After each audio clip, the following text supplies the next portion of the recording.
મારું નામ ચૌધરી પૂજાબેન રમેશભાઈ છે। હું બનાસકાંઠા જિલ્લાના ધાનેરા તાલુકાના કોટડા રવિયા ગામની અંદર નિવાસ કરું છું। આજથી લગભગ 3 વર્ષ પહેલા પશુઓમાં ગર્ભ પ્રત્યારોપણ કરી સારી ઓલાદી વાછરીઓ પેદા કરી શકાશે તેવી બનાસ ડેરી દ્વારા જાહેરાત કરવામાં આવી અને આ ગર્ભ પ્રત્યારોપણ વિશે વધુ માહિતી આપવા માટે અમારા ગામની અંદર મીટિંગ થઈ।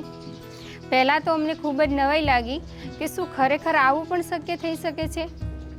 તે ગર્ભ પ્રત્યારોપણનો કાર્યક્રમ અમારા ગામની અંદર કરવામાં આવ્યો ત્યારે અમારી એક એચએફ ગાયની બનાસ ડેરીના સાહેબશ્રી દ્વારા તપાસ કરીને પસંદગી કરવામાં આવી અને ત્યારબાદ તે એચએફ ગાયને ગરમીમાં આવવાના 7મા દિવસે ઉચ્ચ વંશાવાળો લેબમાં તૈયાર થયેલો ગર્ભ મૂકવામાં આવ્યો।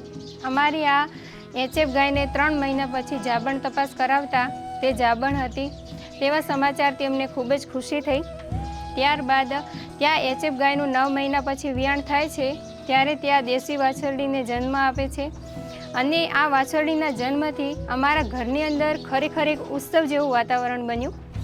આ વાછરડીની અમે ખૂબ જ સારી રીતે માવજત કરી જે આજે 17 થી 18 મહિનાની છે અને તેમાં પણ 2 મહિનાની જાબણ છે।